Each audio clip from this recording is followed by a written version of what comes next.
Last Tuesday morning, my son got his first buck, and we're going to be discussing a lot about that tonight, as well as, real freedom versus the freedom that comes in a bottle or a drug. And put that down. Also won my marriage annulment due to fraud against Holly on Friday, so that was quite the nice thing to get off my back, and so really glad to get that trial over with. Wanted to thank Benzie, David, Ted, Aaron, Devin, Lee, and Andy D for their contributions over the last couple weeks while I was not here, and wanted to have a show last Tuesday, but it ended up falling through, and it's a good thing it did because my son and I were out early in the morning deer hunting, and we had been going out every morning for 8-9 days, and my son 7 o'clock in the morning last Tuesday, he got his very first buck, so had a lot to do, field dressing, skinning, butchering the deer. We had deer venison tenderloins for dinner that night, so it was a very big learning experience. I hadn't been deer hunting since I was 14, so my son actually got his first buck almost exactly 35 years to the day from when I got mine, also at 14. So that was a great experience, and wow, what a learning experience, learning how to field dress, how to skin, butcher everything, get it all ready for eating, talk about getting integrated with the animal, talk about true independence rather than going to the store and getting your meat out of a wrapper. You actually have to learn how to do everything yourself. So really good that my son was able to accomplish that, and he was pretty proud and got to eat something that he put on the table for the very first time. So that was pretty epic, but Hans called me night before last, and it was kind of synchronous because I was wanting to have Hans on. By the way, tonight is the 12th anniversary show, so 12 years, I guess tomorrow actually, since I started the show, but wow, 12 years of tons of research. This is Hans's 48th time on the show, I believe. So welcome back, Hans. Thanks, John. It's great to be here. And yeah, no, I just called you randomly. I was just like, I said, hey, let me just say hi to Jan. So I did not have any ideation at all about this being the 12th anniversary show. And I had mentioned it to you month and a half ago or so when you were on about having you on for the 12th anniversary. yeah, and I wasn't sure what that date was, but don't you have to buy? What's the 12th anniversary gift? Is it some kind of like ruby or something? Or Right. Well, yeah, buy me or something. like an ounce of silver from each listener and a big donation tonight. Just kidding, but much appreciated for any support. But yeah, and thanks everyone. Yeah, it was so cool to see my son out there. But it's kind of fitting because our topic tonight, the Magical Mystery Tour, is going to coincide with the false freedom that they've been selling the public through drugs and through the music industry that you and I have done so much to expose for almost the last decade. It'll be a decade in January since you and I did our first show together. It's a long time. You and I have gotten a lot older in the last. I did a lot of drugs in those past 10 years. I love it. Hanging out with Hunter and I, we get along great. And, it's Who's Hunter? Hunter Biden. Oh, yeah. Well, yeah. You Likes, should caveat that because someone will take you serious and edit that little clip. And ah, you're right. Caveat. That was That was I think a robust attempt at humor. I won't say Right, few, right. but Well, there's always trolls and larpers out there that'll try and twist what we say, as you know.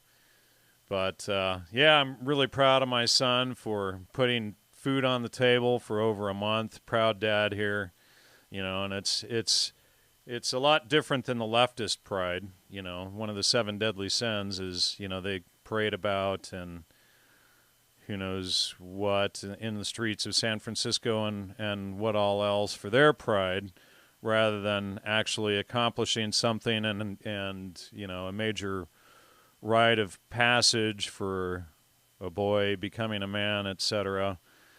So let's dive in, Hans. I know you've got some PowerPoint slides to show and some audio and stuff. We just have to be careful with the copyright. They keep trying to ding my channel. yeah, no, there's nothing. There's no music, and this is just kind of starting off point. There's a lot more that can be done with this. I kind of a broad range. When I was looking for the lyrics for the song Magical Mystery Tour, I found out there's a podcast called Magical Mystery Tour with, I think, Mark Devlin was on it. I said, you know what? I didn't listen to it, so I thought I won't go so deep into the mystery tour. I will, but it's I'd like to have some, like, clips and da da. But anyways, let's go ahead here, and I'm gonna share my screen, and now just feel free to dive in. Sure. This is ultimate PowerPoint I did here. Let's see. Okay. Share screen. Oh, you disabled screen sharing. What's that? You disabled screen sharing? I did not. It said host disabled screen sharing. Um, Here, try that. Okay.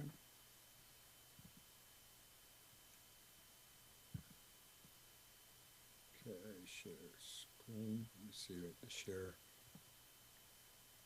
Is it working? share computer sound. Yep. Yep. Just All sure right, cool. because that's Yeah, I didn't change that setting. They must have done that out of the kindness of their hearts automatically. yeah, man. I've been having I like just go ahead. You cut out for a second. okay. Yeah, that was when I switched audio. I've been having weird stuff like where I send files, and then if I'm on a different computer, I won't get the confirmation email, right? Even though it's sent to my account, open up the other computer, it's there. It's for Gmail. It's just all kinds of stuff like that. It gets on my nerves. But anyways, let's go ahead and dive in here and see if I can do full screen. And then, okay. Okay, so the Magic Bus, Dreamtime, Escape, and Virtualized Reality. So I thought I'd have some fun with this. So for me, it's fun for me. I don't know if it's fun for anyone else, but I don't care. So, anyways, well, you can just, go out and eat a hoagie or something. I don't know. So, anyways, I'll get into what all these things mean, but we can kind of think about it. Dreamtime is I would say, like, the state of, we've almost been, as a culture, put into like a dreamlike landscape that's controlled from the outside. And so in a sense, the Beatles and the Magic Bus becomes almost the whole culture, right? The application, you could say, of MK Ultra, but also a lot of other techniques to start to remove, like what you had with the deer, right? An actual experience. Escape is that desire. Well, I'm going to get on the bus because, I'm unhappy, or, I'm neurotic. I'm too fat. I'm too horny. I'm too old. I'm too young. Whatever, you want to escape, right? And that idea of escape is premised or predicated on all the conditioning, right? And that goes to the super creepy children's songs. I've got a whole vinyl collection of those.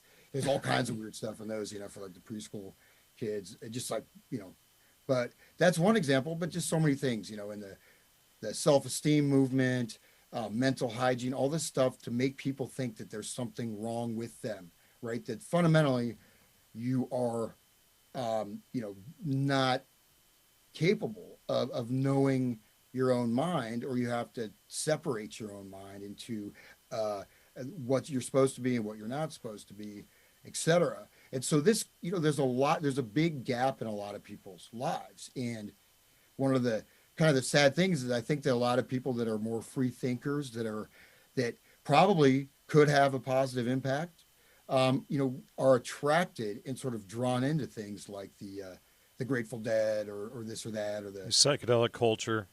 yeah.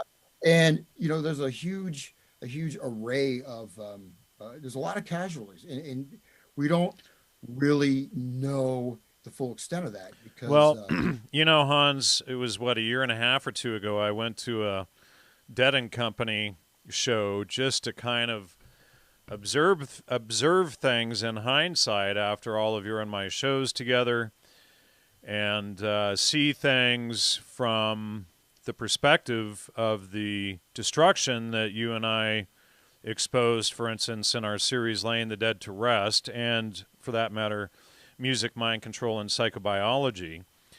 And just seeing all of the, thousands of decimated, wiped out hippies there going around seeking drugs and high and passed out everywhere, that could have really built something with their lives. And you and I have, done exactly a lot to expose that over the years.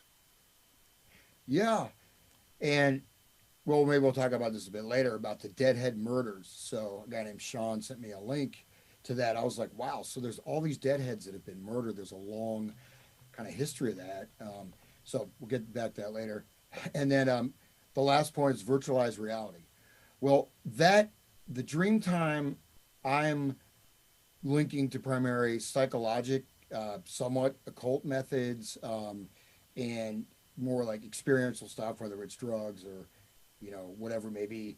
Virtualized reality is the intersection of the computer, the electronic control network or control grid, and the voluntary acquiescence of many people on the planet to engage with the actual world, right? So, especially now, COVID, it's almost a forced thing, and they're going to start, doing these AI, private tutorial sessions for kids. So they're going to like learn with these AI bots. They're going to be recording all the biometric data and this and that, and this is already being developed. But that's it goes on and on, and but virtualized reality is where there's an electronic space. There is a virtual reality, but it's also seen as the way in, the way in or the way out, right? If anybody saw this, it was really hilarious, man. The virtual Burning Man. Have you seen it? They're wearing, the virtual reality glasses and walking around like these Lego people, And this guy did like a live webcast, and he's like, "Hey, what's up, bro?" He's talking to his friends in his virtual virtual online Burning Man, and he's like, "Well, it's great. I had like a terrible headache though wearing these things, and the headache's been lasting for like 3 days, but it's so much fun." But that's an example. I mean, could you imagine a festival and you're walking around like a Lego man in your virtual reality glasses, and this is fun? I mean, but people don't even recognize that disconnection anymore, right? They don't know what's in front of them. Okay, let's dive in. So, all aboard, right? The Magic Bus. Well, and just to make the connection, the Beatles did the Magical Mystery Tour, an hour-long movie back in, the 60s, which was completely awful. And then who did it first? Was it Ken Kesey and his bus, or was it the Beatles and their bus? The Beatles, the movie was made or was released in 1967. And so the Merry Pranksters they started prior to that. And but you don't know exactly when it was written. Obviously, it is a reference to Kesey's bus, right? Right. And and so was there a cross pollination? There's a space for more interest, right? But I just wanted to call to mind that there are a lot of songs about buses too, like Magic Bus, of course, by the Who, etc. And this image of being on the bus, right? You're on the bus or you're off the bus. right? You are on the bus, which means, you know, you are you've made that choice, and the choice you may not be able to come back from, but it looks really fun, right? At the time, it seemed really fun. Where people, all the acid casualties left along the roadside, with Ken Kesey or et cetera. But hey, these guys are great.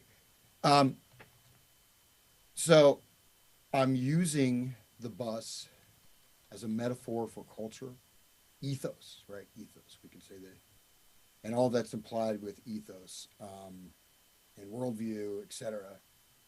Um, So one thing's interesting, and these are a lot of times these are school buses, right?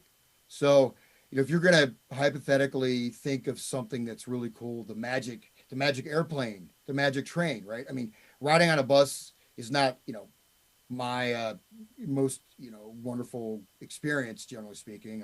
I did have an awesome sleeper bus in India. It was like a 15-hour bus ride, but it turned out to be, you had like a bed and a compartment. It was great, but it turned out to be infested by cockroaches. So that wasn't so great. But, but so what do you think it's a school bus, right? So you're in the school bus, you're sitting on the bus. I don't know if if anyone listening or you, Jan, have been on, taking the school bus, you go out there, you wait in the morning. If you're an adult and do that, it's kind of creepy. But, as a kid, that whole ritual of going and getting on the school bus and, you're being taken away from your home and you're being, in a sense, your will is now the will of the state to a certain extent, right? Or your mind, right? So you're there to have your mind shaped, conditioned, uh, hopefully educated along the way. But the school bus, again, it's like a kid, right? It's not like even a voluntary thing. You have to be on the bus. You have to go to school. Okay. So drivers in control, right? You don't have any autonomy really about where you're going. They're going to stop where they decide to stop. Obviously at least for the school bus, you end up at the school. But, if you go along for the ride, either with the culture of narcissism, the cult of totally believing everything the government says, the social conformity aspect. But when you make those decisions, right, you're along for the ride. You've kind of linked Well, yourself. and let me interject there. The people who get on that proverbial bus think that they are going for freedom and not going for what the government says. They don't grasp that this whole thing, this whole drug-induced psychedelic counterculture, etc., is the MK Ultra program, and it's not freeing them; it's causing hypersuggestion to control them. So it's the exact opposite of what they believe it is, and it's like Jonathan just said in the chat. It's the Pied Piper syndrome. Yeah, it's a Pied Piper, and it's also the. Can you speak up just a little bit Oh, there? sure, absolutely, and maybe I can let me check my sound here real quick. Um, I think you're just a little bit far back there. okay, yeah, I got my reclining chair, just kind of about ready to fall asleep. You're looking at all these. I build all these sound panels, so it's Are kind of you trying to build the wall of sound like Stanley Osley and those guys? well, no, I'm building three isolation rooms, including a drum room, putting in a bunch of windows. So I'm basically doing all the remodeling myself. And these are just these, they can cost up. Some of them cost like $500, like the bass traps, and just use rock wool insulation and some luan or Yeah. plywood. Here you go. But Well, anyways, and just really quickly, MK says it's like bicycle day. It's like learning to ride a bike. They're taking you on a ride, and that's exactly right. But the whole bicycle day thing, which I've exposed in my research, is a fraud too. It appears that Albert Hoffman did not invent LSD. That Arthur Stoll, his boss at Sandoz, invented LSD, and they passed the invention of LSD over to Albert Hoffman to cover up 20 years of human experimentation. So, if LSD was invented, what did they say, 1936 or 38 or whatever it was, if it was invented here, then they have a good cover for the 20 prior years of human experimentation that they had done with it. yeah. Well, and another thing about the drivers in control. So say the driver's in control for you've joined the counterculture. You're dropping a lot of acid, just like your idol John Lennon, right? He used to put liquid LSD on his Cheerios or cornflakes or whatever, his whatever they eat in England. But yeah, on his breakfast cereal. But also supposedly, did all these people take as many drugs as they purported to have taken? Correct. You know, That's a and really good point. They were probably did not, and it was probably just like we had talked about in the past with Tim Leary and these guys. They probably just sold that image to the public, and like Terrence McKenna, heroic doses and all of this nonsense. And it turns out he never even did that, and he hadn't done mushrooms in like 12 years because he did like a gram one day and had a bad trip. yeah, and if you're in the drug sort of counterculture scene, and I want to distinguish this from like here in Ohio, it's just awful. The fentanyl, meth stuff. I mean, I'm people I know personally are dying. I mean, well, and it's rampant. It's unbelievable, man. So that's a different kind of a drug culture. But sort of the psychedelic, that kind of culture had a sense of you're kind of part of an elite, right? That was promoted. Timothy Leary, you're part of humanity's elite. You're going to change the world. But, when you get a certain percentage of the population that has gone into these states of high suggestibility, of programming, of possible involuntary occultic initiation, you start to get a critical mass to change society. And especially so if a lot of those people end up being university professors, politicians, whatever, you know what I mean? Or, in the media. So that influence is there. So it's a way of shaping and transforming culture and a way of disrupting the existing cultural space. I'm going to play a clip, of Owsley, describing, just going and disrupting these small towns, and also Jerry talking about just going to small town America and basically, creating huge schisms, right? I mean, just really freaking out. We're talking these small communities, and really having a profound influence. Well, And right? and I actually spoke. I was chatting with this guy Joshua today on Facebook, last name Z, and he could not believe.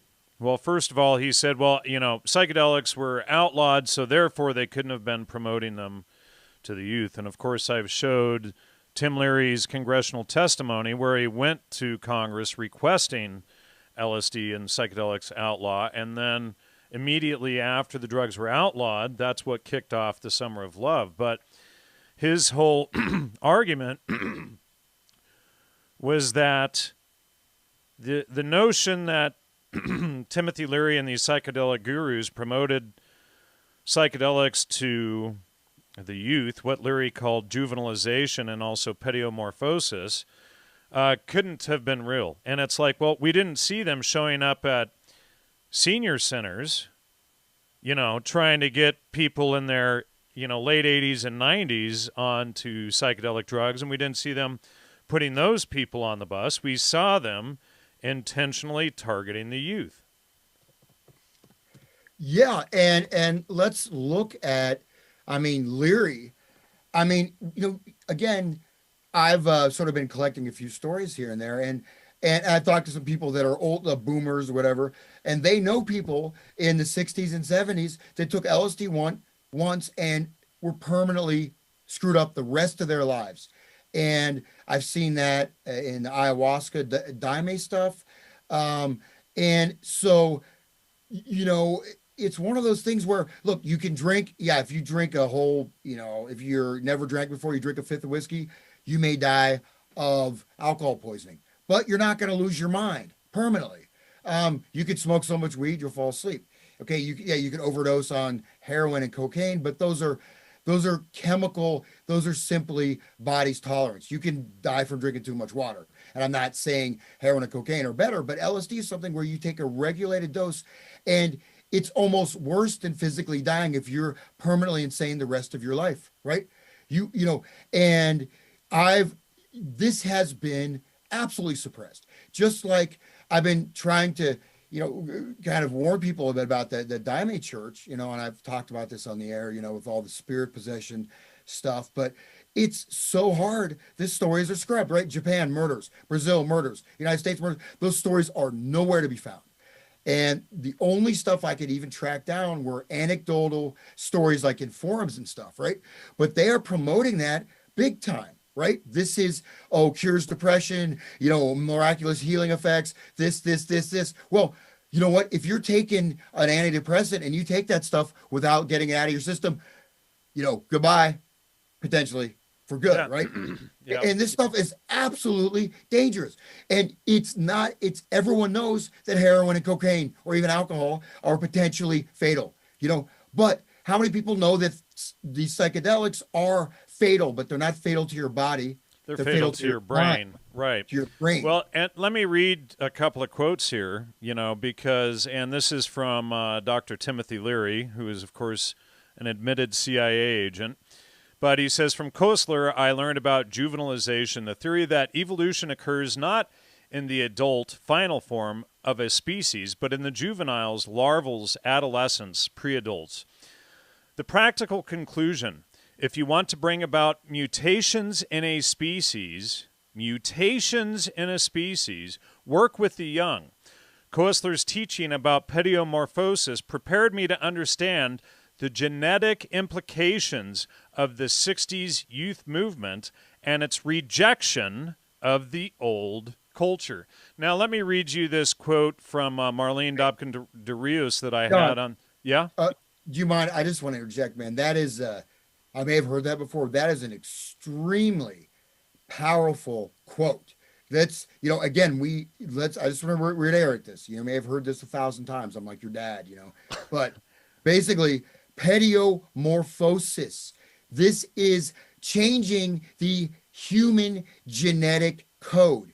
And I remember I was doing my ethnomusicology and trying to talk about, these families that go 7, 8, 10, 15 generations of intensive training in music, starting from the womb. And I said, there is a genetic thing that can be passed down. And I got, no, you can't say that. That's not possible. Well, there's a lot of stuff, and there was research before it was verboten, because of the political correctness or whatever, that actual genetic changes can be passed down to your children, or they can be passed down intergenerationally and show up 2 or 3 a generation later. Yeah. Or, you know what I mean? And so that is exactly what I was trying to say. And I've never heard that. And that is, they're talking about literal mutations, literal pediomorphosis. This is not a metaphor, right? This is not metaphoric. This is factual. Go ahead, Jan. All right, so this is from Professor Marlene Dobkin de Rios. She was one of the key people who promoted ayahuasca back in the day. About 9 years ago or so, I interviewed her on the show regarding her book, Ayahuasca, A Tea Laced in Controversy. And I think before she died of cancer, she was a professor of anthropology at Cal State Fullerton, and then she went on to be associate professor of psychology or psychiatry at UC Irvine. But she goes on here to say, psychedelic substances like ayahuasca create a state of hypersuggestibility in which persons are very open to being influenced by others. Not freedom, folks, being influenced by others. Many traditional cultures have utilized this condition to inculcate cultural values and behaviors in young people as they receive initiation into adulthood. In the West, countercultural values can be inculcated in young people when using these psychedelics, especially when using them in an antinomian context.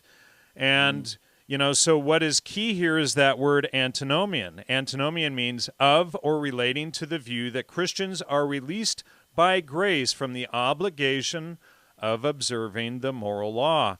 So what do we have? We have people getting on the bus, to bring it full circle. We have people following the Pied Piper at the Woodstock festivals. And interestingly, the signs outside of Woodstock, New York, which is actually in Bethel, New York, actually have the Pied Piper as you're entering into the Woodstock area. It's no longer a farm there. They've turned it into a huge museum and memorial for rock music. But they have the Pied Piper right outside there, going back to, I think it was Jonathan's point earlier.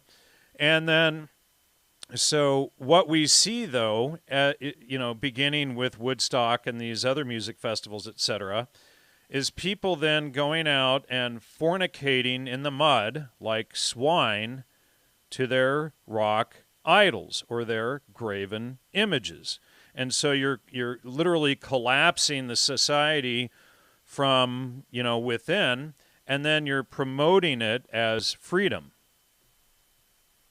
Yeah. Well, I mean, antinomian also, I mean, it has, it has, that's the original meaning of the term, but it has a kind of a broader sense. There is a broader sense of kind of a broader do what thou wilt, but also it is fundamentally this idea of reversing, of inverting,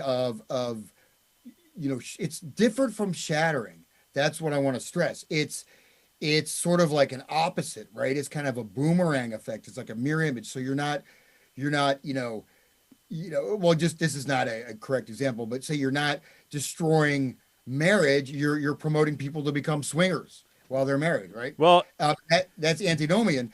But so you know what I mean? So that's why it's especially deadly or devious. well, let me read this, and of course, this is a shout out to Chris Mayville and Morgana, who's actually in the chat tonight. Thanks for the show intros that we played for many years, and you all will know this one. This is from MK Ultra engineer, architect Aldous Huxley. Epsilon singing, "No more mammy, no more pappy. Ain't we lucky? Ain't we happy? Everybody's oh so happy. Everybody's happy now.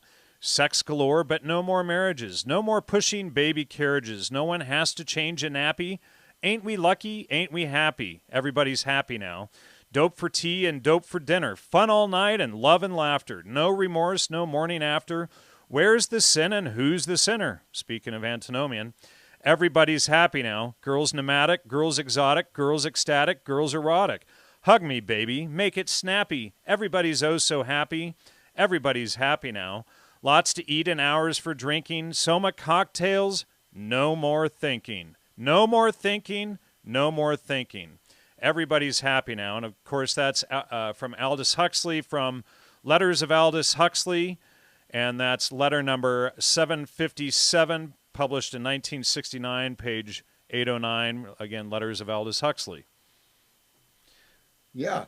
Well, no, that's absolutely, right. It's very interesting. And I'm just going to just read a little bit of this. This is an account when I think of this, because I really think, though, that, we do have to have the compassion that this is promoted by the society, right? This is promoted. It is promoted. It's culture promoted as, you've got people with status and authority, like Tim Leary, who's a Harvard psychologist, like Ram Dass, Richard Alpert. You have people. I think it's Ram Dass, but go ahead. Dick Ram Dass. But and then again, look at, there's very little on the negative effects. And when it's there, it's usually, oh, these people are, this is like, they're too old, or these are like fuddy-duddies, or these are like, hopeless conservatives. But let me just get into this. So there's a whole bunch. I did find it. You guys checked out webcrawler.com. It's a great search engine.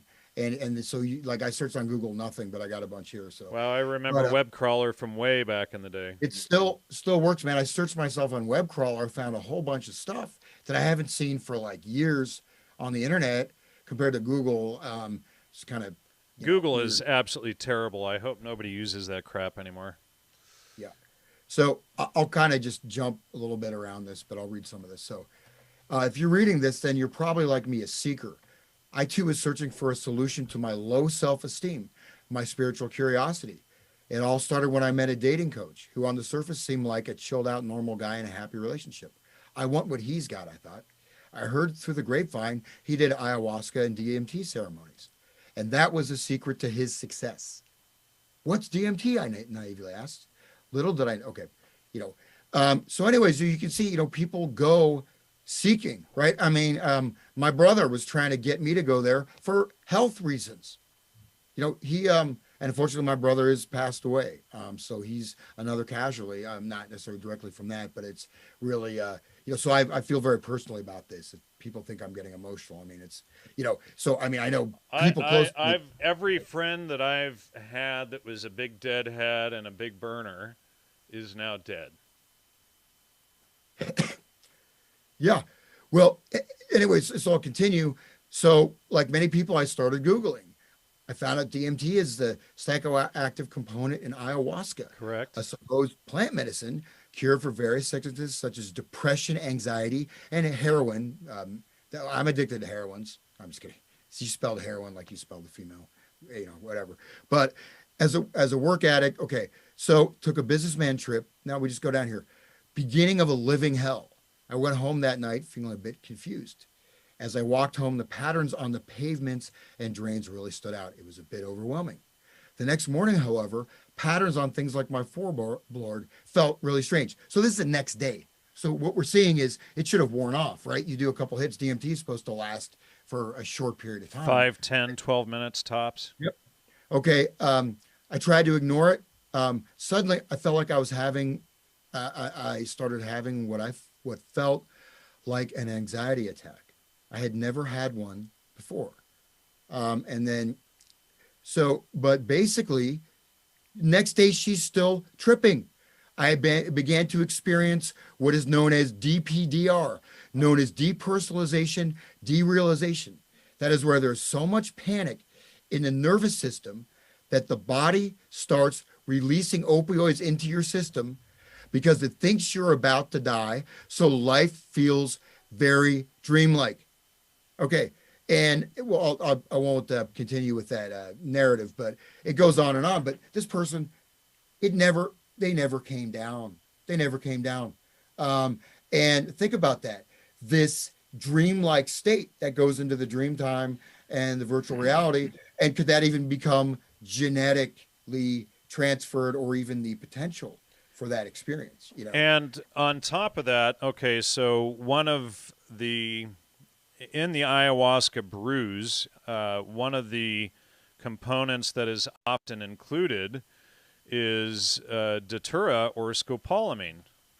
And that's scopolamine is and I'm just pulling this up. It's an incapacitating compound, and scopolamine causes extreme hypersuggestibility. So, to put it into context, if you were dosed unwittingly, or even wittingly for that matter, by scopolamine, and there's been instances of this going on in Colombia, etc., somebody could blow the dust of pure scopolamine in your face, and then they could they could pull up a truck in front of your house and tell you to load up the truck with all of your own stuff. You would go do it, and the next day you would have no recollection of doing it. And they would fully rob you in your place. You would never remember a thing about it. Yeah. Well, I mean, scopolamine, I mean, that's kind of like the zombie drug or whatever. Correct. Yeah, they blow the dust, and But a lot of the ayahuasca brews actually include scopolamine, and that's from datura or Jimson devil's weed. Yeah, I've unfortunately had datura.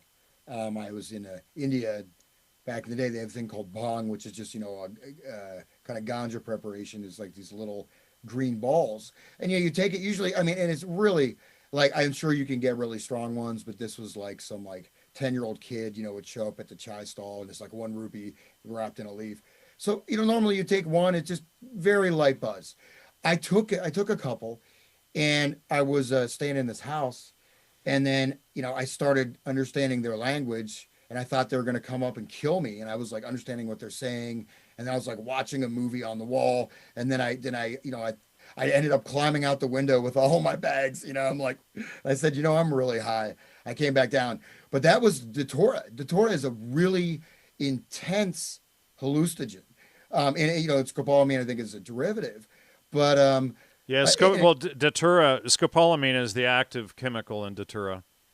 yeah, but the fact is that suggestibility is a big part of it.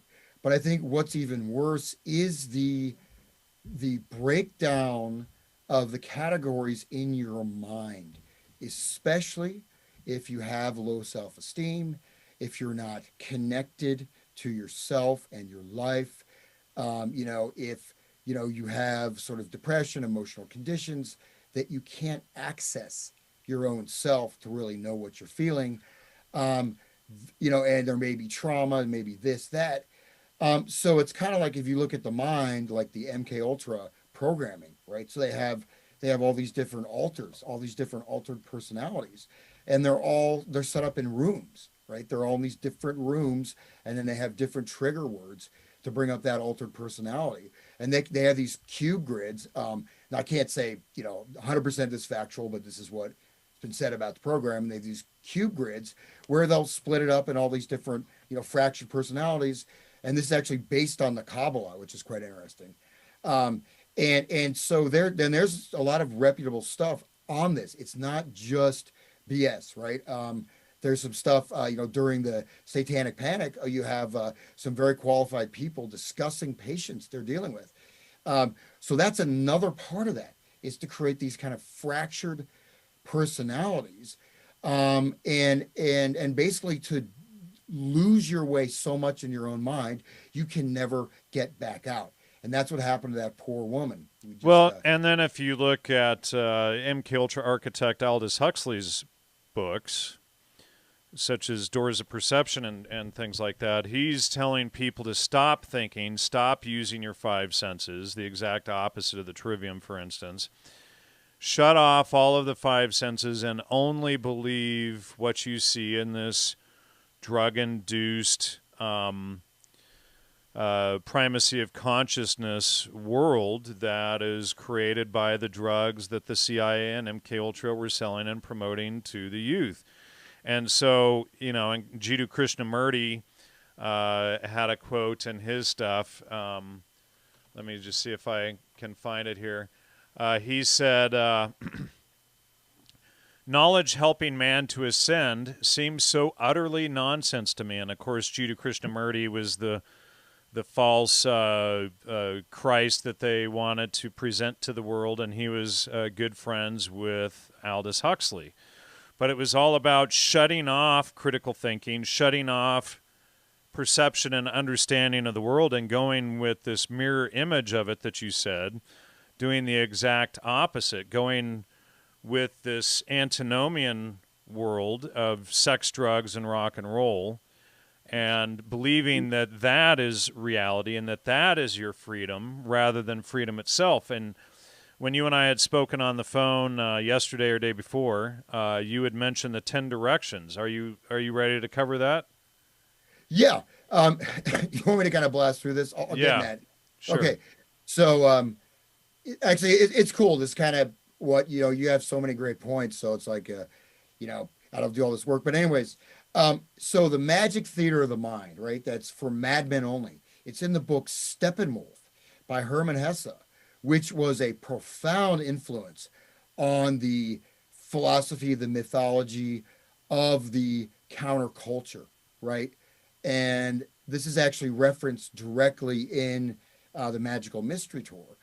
But the Magical Theater of the Mind, again, for madmen only, is this other dimension. This is, and shown as the way for the risk takers who are willing to go into this state or this space. Well, and of course, oh yeah, go ahead. Sorry, and the Beatles even state in the Magical Mystery Tour, in the film version, that they are casting a spell. There's this little segment where they're all dressed in wizard or wizard type costumes, and they say that they're casting a spell.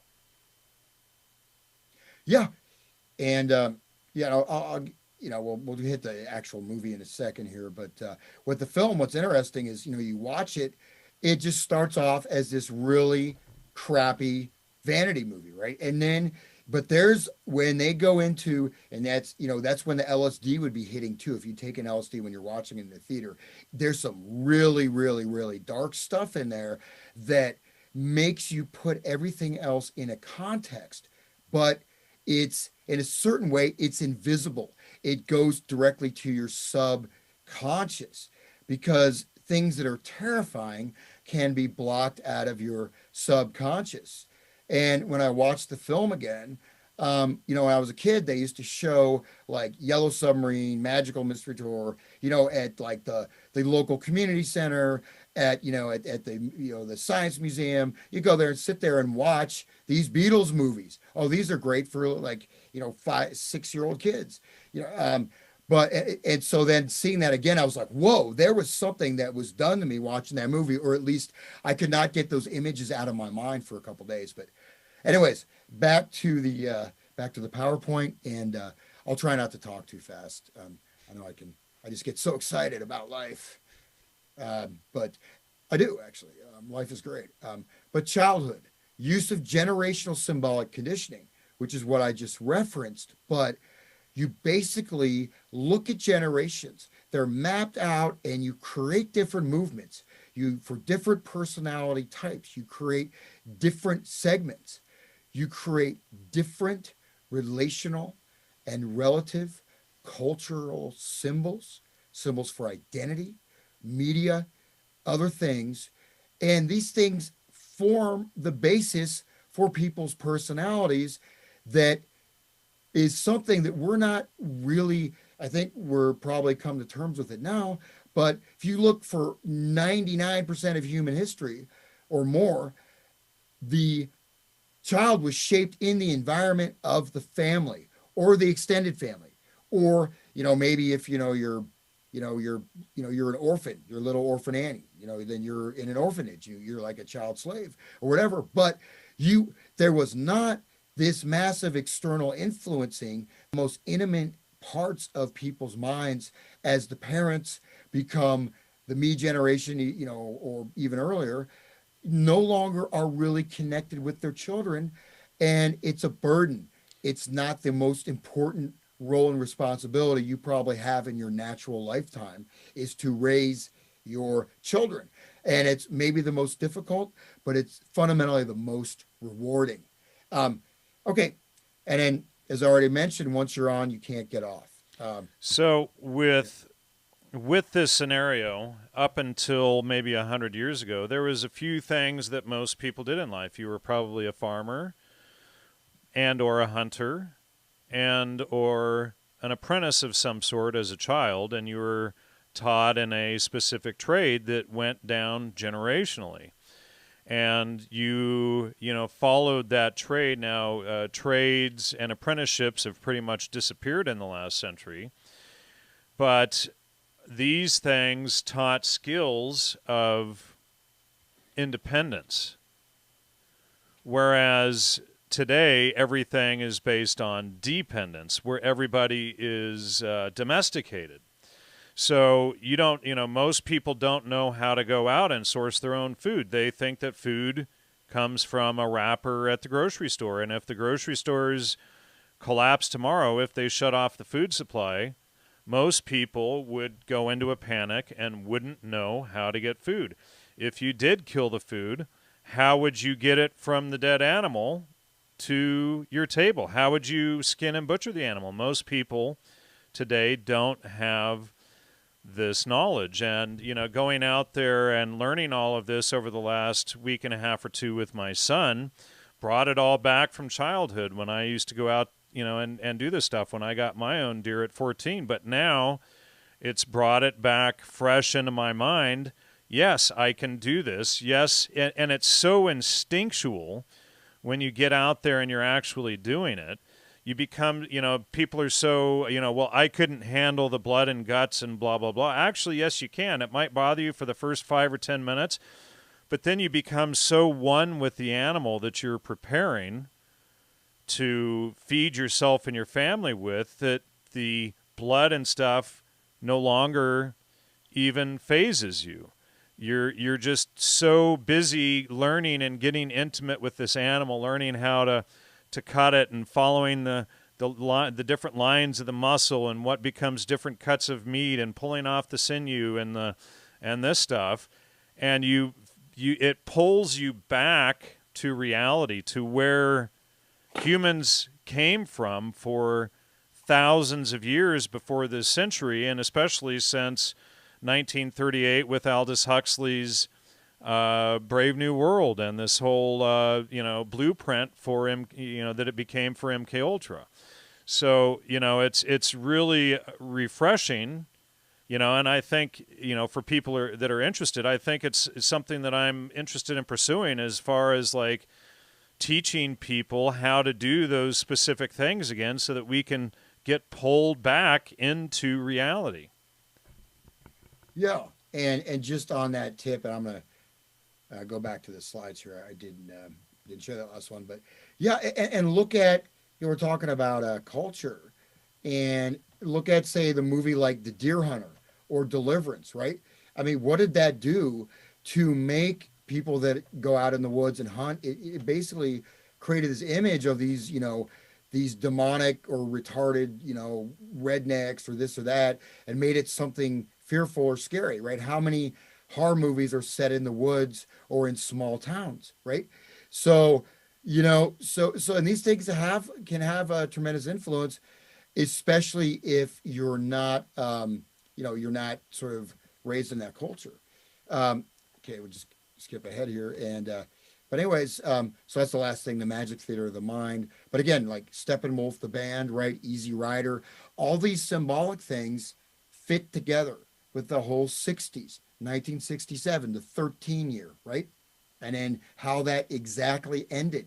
And it was like a mythological process, right? The hero's journey, except for in this case, the hero ended up as either, this totally self-centered, 1970s kind of a, self-help me generation. No, I'm gonna leave my wife and kids and go find myself, or I'm gonna leave my husband and kids and go live on a commune, or or else totally burned out, or else a heroin junkie or dead. And they started to change the composition of the LSD. You see that at Woodstock with the really bad acid that was given at Woodstock, and then at the end of the 60s, right, the mythical end with Altamont, with the ritual sacrifice.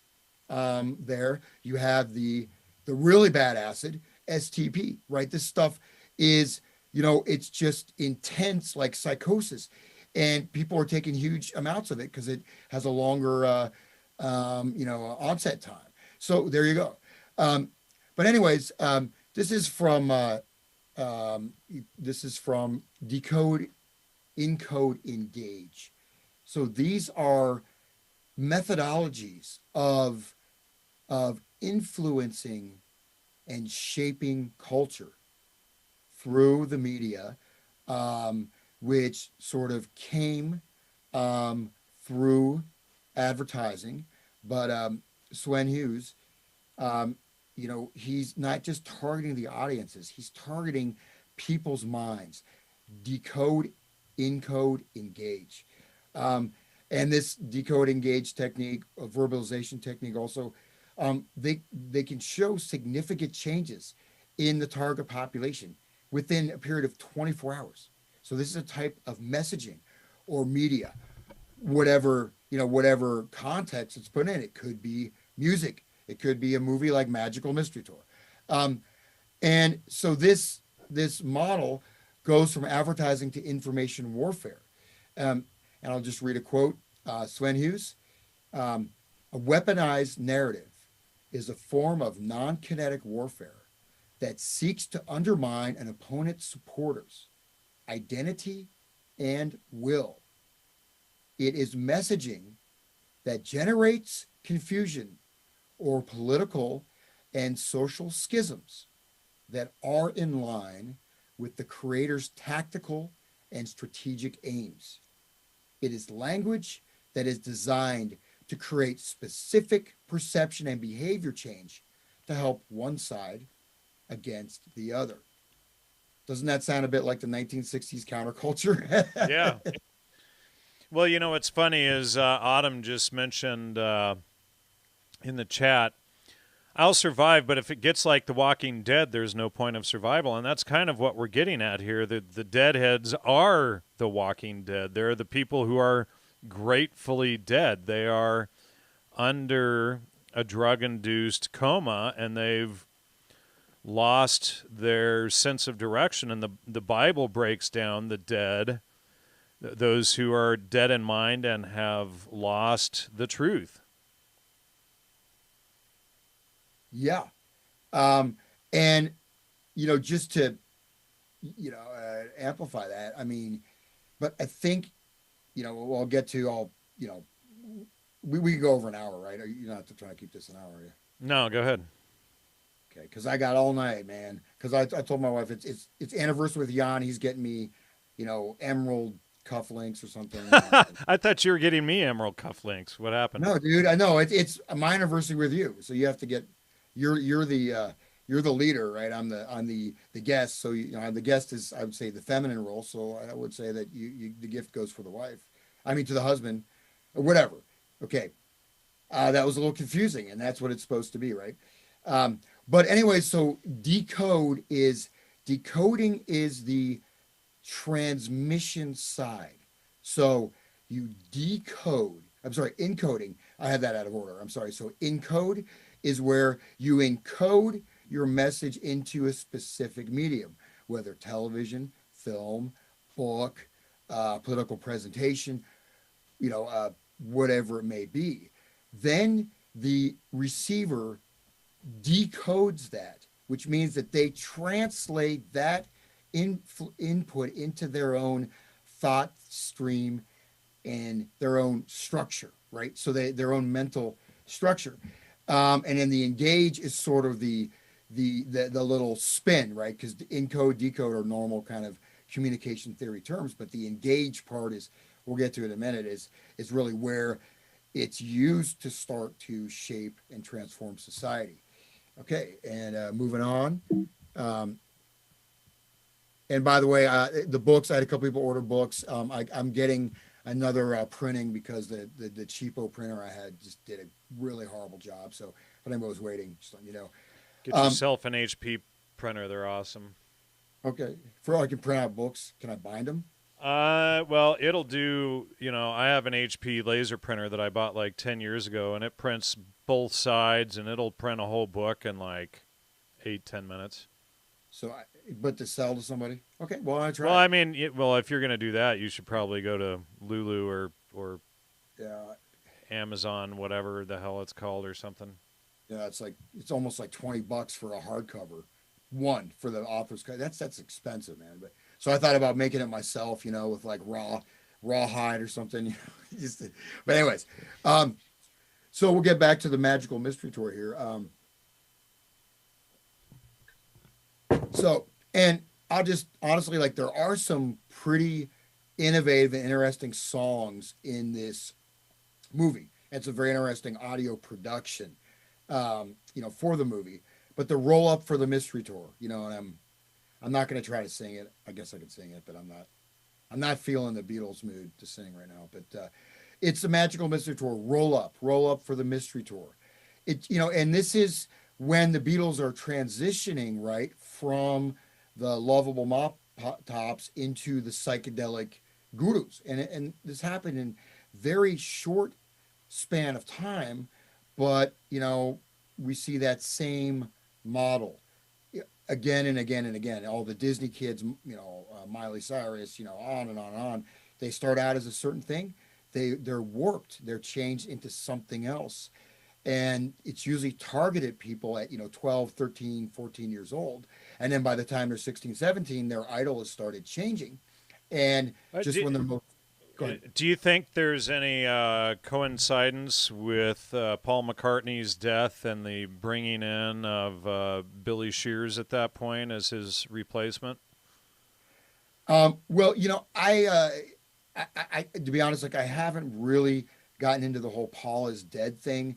But yeah, Paul, there's like, for example, in the last scene of the movie, the last where they're walking down this huge, stairway, and everyone's Right. wearing formal gowns. Paul has a black rose. Everyone else has red roses.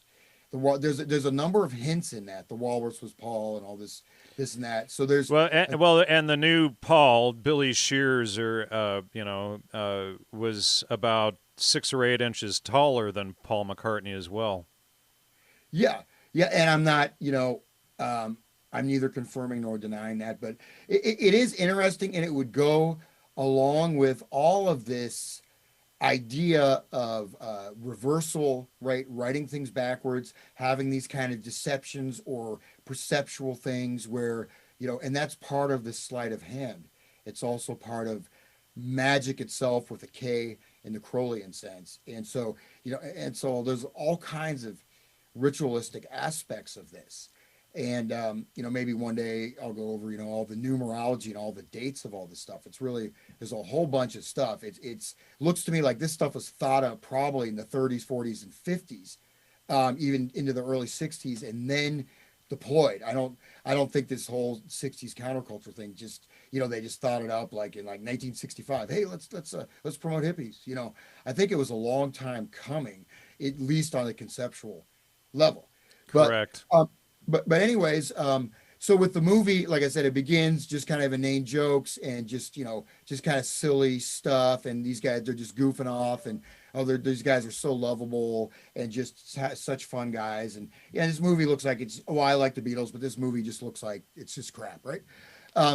But there are a lot of symbols, and which I trace through the movie, which I don't think we'll get to that today, just because I don't want to show film clips and all that. But there's a number of symbols that appear in the beginning that clue in, and these are things that are flashed just for a few seconds, but they target the mind when it goes into this sort of dark programming phase of the film.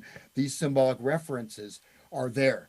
But you really have to watch, like frame by frame to see that. But absolutely, that subliminal messaging is there. But there's all other kinds of symbolism as well, right?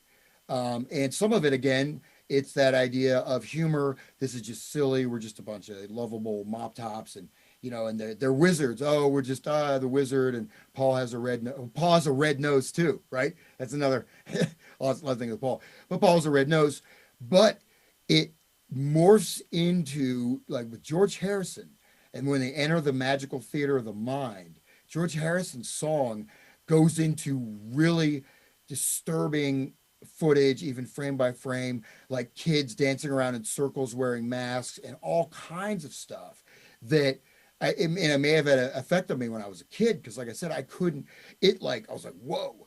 It really hit me. And I said I could not get the images out of my mind for like days, and I'm not really like a big visualizer. But anyways, and so, George Harrison, again, he's the really nice Beatle. He's the spiritual Beatle. He's the gentle guy. He's the teddy bear. He's not wild like the other guys, But in this film, he does play the role of the dark sorcerer.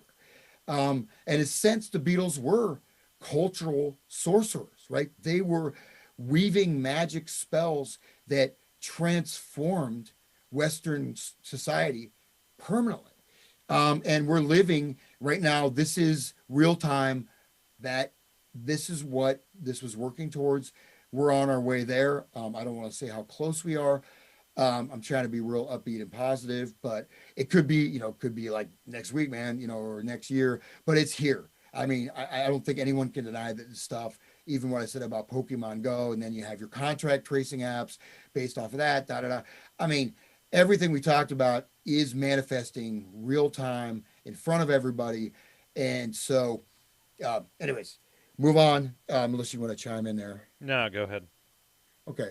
I'm just trying to get through this here. So, and just the lyrics, roll up. That's an invitation. Roll up for the mystery tour. Roll up to make a reservation. Roll up for the mystery tour. So obviously a double entendre, right? Roll your joint up, be rolled up in the carpet, thrown in a ditch, roll up your joint, take your drugs, whatever that's there, of course. Magical Mystery Tour is coming to take you away. Coming to take you away. So it's actually, within the song, in the context of the whole movie, with the subliminal programming, Coming to Take You Away takes on a very different type of resonance, because look at all the people that, it was, well, I mean, I know people like this, we probably all do. Maybe we've been like that ourselves where, oh, man, if you want to really expand your mind, put on The Wall. I know these guys, that were on a military, they're in the military, and they used to like take acid and, and listen to Pink Floyd, The Wall, like every night or almost every night. What is that doing to your brain, man? I don't even want to think. But the Beatles, same thing, right? It's promoted as like, oh, this is like this expansion. And within that dreamtime state of the LSD experience, the Beatles, like Hendrix or some of these other things, you can go into that trip state where suddenly the song becomes like this 3-4 dimensional world, right? So that's there, right? That experience is there. And I would posit that to a certain extent, this was understood, some of the effects of the music would have to create these kind of experiences. The last one, the Magical Mystery Tour, is Dying to Take You Away. Dying to Take You Away, take you today. So, dying to take you away, right? Like the walrus in Lewis Carroll's poem, this idea of the sacrifice, also of the even the listener, right? The listener who's not part of the beautiful people, the listener who's just some pimply face, high school dork, but decides to trip and watch the movie. So they almost become, this walrus like creature, right? In their own perception of themselves. And then so there's sort of a symbolic murder of this thing. And then, so look at these funny, happy masks. What do you think, John? They look a bit creepy or not? Oh yeah, for sure. You notice, Absolutely. and Paul is wearing the black fur coat. And then look at George, right? George is, that looks like something out of a medieval painting, right? Of hell or something. It's so yeah. So you can see when that's actually it's kind of a creepy picture, man.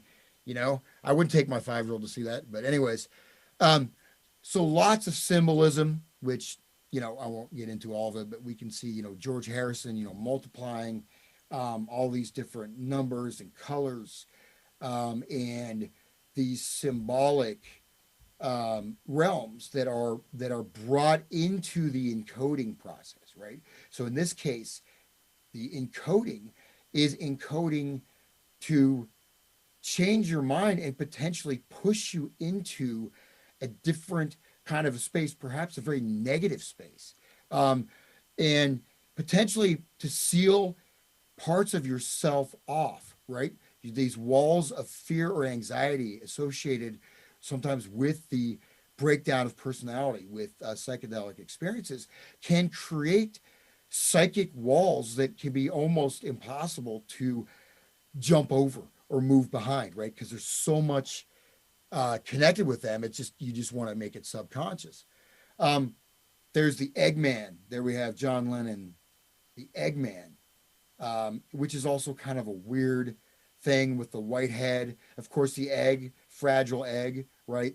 Humpty Dumpty stood on a wall. They're standing on a wall, not in this picture, but so there's your mind. You're shattering the fragile eggshell mind, right? As Jim Morrison says, go shatter the child's fragile eggshell mind. Um, and here's John Lennon. So there's a scene, he's on the bus with this like little girl, maybe 5, 6 years old, sitting on his lap. It's a bit of a weird, awkward scene. It's something that probably today wouldn't fly. It's not. It's a little creepy, but he's Yeah. also wearing this And hat he's with, demanding that she guess what her present is or something. yep. And look at the hat he's wearing with the two devil horns and the heart in between, right? So that's John's hat there when he's on the bus. Um, um, and then I think I'm almost at the end here. And hygiene of the mind, right? So I'm just I going to would, check for something. Keep going. yeah, sure. And Jan, if you want to, I can take a little break. You can go ahead and dive in, man, if you want to, or I can just, yeah, as you like. Oh, no, I was just grabbing a book here from Thomas U. Harriet. The memoirs of Billy Shears, which I recommend people check out, but that's a whole other discussion that we can go into. But I tried to get Thomas Hugh Harriet on the show, but he was only willing to go on Mark Devlin's show or something like that at the time. Huh. Yeah, I unfortunately I haven't really been following this stuff, so I'm probably like, I'm like coming out of the closet. It's like I would recommend doing a couple of days worth of research on the Paul McCartney, Billy Shears thing. There is a substantial amount of evidence to support it, and there was an Italian forensic team probably 10, 15 years ago that had looked at the two from a forensic standpoint, and they had also concluded that there was no way that the two were the same people. Yeah, and I'm familiar with a lot of the basic stuff, like the car crash, Right. and of course Billy Shears actually being a much better musician. Um, but yeah, it is one of those things like I'll have to look into it. It's kind of one of those, you know, here's me saying this, but it's kind of like a hot button issue almost in terms of like it's like for some people, oh, there's only two genders, or 9/11 or 9/11. XX and XY, sorry. Yeah, 9/11 was an inside job, or whatever. That's almost like, oh, that person Oh, believes that. you're a Oh, conspiracy theorist. and that's one of those conspiracy theorists, like, and they use some of these things, right? Even that famous Cass Sunstein, thing about this. He lists these conspiracy theories, and he includes one like sunlight is good for you. Thanks, Cass. But he goes, these conspiracy theories, and so and I will definitely look into it. I just don't want to like say yay or nay until I've actually done enough research. So it's like, well, I thought Hans was legit, but I think he thinks Paul is dead, man. Whatever. But so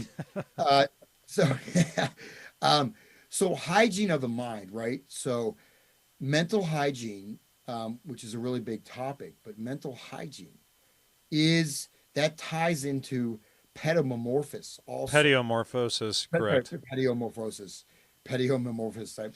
Pediomorphosis. Yeah, no. What I said a similar meaning. It probably has a different shade of meaning. Oh, So okay. because there's I was saying like actually changing form. So Okay. yeah, because morph, form, etc. But anyways, so this idea of hygiene of the mind, right? This is programmed into UNESCO. It's programmed into so many social and cultural programs. It's programmed into so much reconditioning, psychotherapy, electroshock therapy, human experimentation, on and on and on and on and on, right? But Thomas Closton of Edinburgh, some time ago, coined, this is what he said, he coined the term, without hygiene of the mind, every social system among men and women, would fall to pieces. So I left out the word fall, maybe because of Paul McCartney, subliminal. But so he's basically saying without hygiene of the mind, but hygiene of the mind is a imposition and a reconstruction, a reconfiguring, a premising of what you can think, what you can't think, etc. Gustav Le Bon, The Crowd, which is very much connected with this idea and the necessity of mental hygiene. The slave of all unconscious activity of his spinal cord, which the hypnotizer directs at will. The conscious personality has entirely vanished. Will and discernment are lost. Okay, so is that not the state of people that are either in the throes of the mass media spectacle, virtual reality, or those say you're following, you're a hardcore deadhead, or you're hardcore into the punk scene, or whatever it may be, you the slave of the unconscious activity of his spinal cord. You're no longer your frontal cortex is basically out of commission in terms of having a conscious role or connection in directing your life, which is what it's supposed to do. So and then let's see, I think that's the last one. Yeah. So just real quick here, and Sure. and I didn't go into all the magical mystery tour stuff because that I thought we could maybe do that another time. But anyways, the simulacrum. So the simulacrum is a copy without original. a representation without a real. Okay, a representation without a real. It is a model of something that in itself does not exist in reality, yet it purports to be a model of reality. Is not the psychedelic experience potentially just that, a simulacrum? You think you're connecting with nature, you think you're connecting with spirit, you think you go into this new amazing world, yet that world is a simulacrum. It is not the real world you're connecting with. You're connecting with this false or constructed uh, world that operates also on the subconscious, the collective ideation of the society. Society of the Spectacles. I've talked about this before, but so it's a very important idea. Sort of the derealization of actual objects in reality, their reality being sucked away, and Rilke talks about that also in doing elegies, how their objects are no longer real. Right, when you make something, when you have something, there's a resonance. Right, so there's, anyways, that's another topic. But Guy Debord is a great analyst, but he is a hardcore Marxist, and so he founded the Situationist International, which is a means to destabilize the society through doing these kind of situations, these events, these blending reality and fantasy, stepping into creating whether it's acting. You can think of what's his name, the guy, the Borat dude, Cohen dude, yeah, Borat. So he's kind of an example of a Somebody situation. just asked me to start watching him again. I watched a few of his things maybe a decade ago. Yeah. But as I said, Guy Debord has a lot of good theories, but his goal, Situation International, is to destroy the bourgeoisie idea of happiness, or the bougies idea of happiness. And bourgeoisie, what is that? Well, that's the middle class. That's basically the backbone of the society. It's not the very wealthy, and it's not the very poor. Although the lines for this keep getting redrawn. I mean, is it look at the kulaks, right? The kulak peasants were wiped out in the Ukrainian Holodomor. At least 20, maybe 60 million killed. And they were peasants but they were autonomous farmers on the land. Is that what we mean by bourgeoisie? Perhaps. 1968 parent student revolt. Debord was also very influential in that, and that's and I hope I didn't talk too fast, but I'll go back into this stuff too. There's a lot more there, but All right, uh, so pull this back together with the 10 directions and reality and pulling people back in. yeah. So one thing that I've really been Can you get a little closer to your mic, sure, please? absolutely, yeah. So one thing I've really been focused on is creating a life or a way to really not only face everything, all circumstances, all situations, but also to start to, I think, a healing, to return to what we're meant to be as human beings, right? And so there's a lot of different aspects to this, but one thing that I've found to be a good sort of just a starting off point is this thing of the 10 directions and the 3 times. So we actually find this in semi-ancient, like Sanskrit, textbooks on geography. So it's not a religious term at all. But first of all, just think of your body, right? We have in front of you, behind you, to your right, to your left, and then there's also these cross or auxiliary, you say these corner directions, which are also important too, right? You think about that; they're kind of separate. These are the these other quadrants, right? The northeast, southeast, etc. And then the above and below. So, what are you standing on? What is the ground you're standing on? Where are you?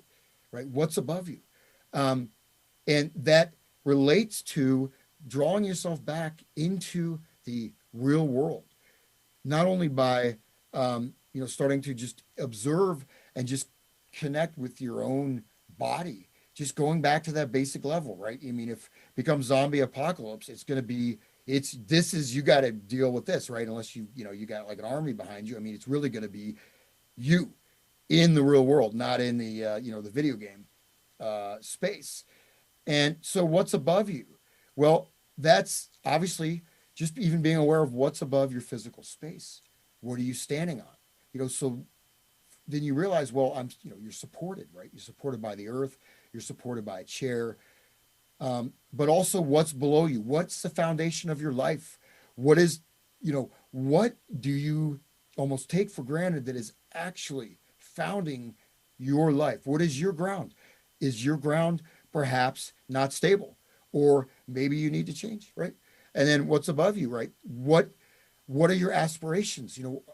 What is your higher self, or your the best part of yourself? But also what's above you? What rules you? What is influencing you? What is shaping or creating your experience? And so that's just something, even just by noticing that, just noticing these directions and really being aware of your body in the physical space, it's very good just to get as a tactical awareness, and really starting to get the sensory organs and the your sense of your kinesthetic sense, and even that spatial sense of someone coming up behind you or next to you, or just knowing where you are and being able to read situations very quickly. But of course, the other thing to look at, though, is just starting to ground yourself and realizing how much of this stuff is we're not even aware of it, right? And then the three times, that's past, present, and future, right? So you talk about the power of the now. Let's live in the now, man. And to live in the now, you know, yes, you can live in the now, but it's not that easy, because to really live in the now, you have to be completely present.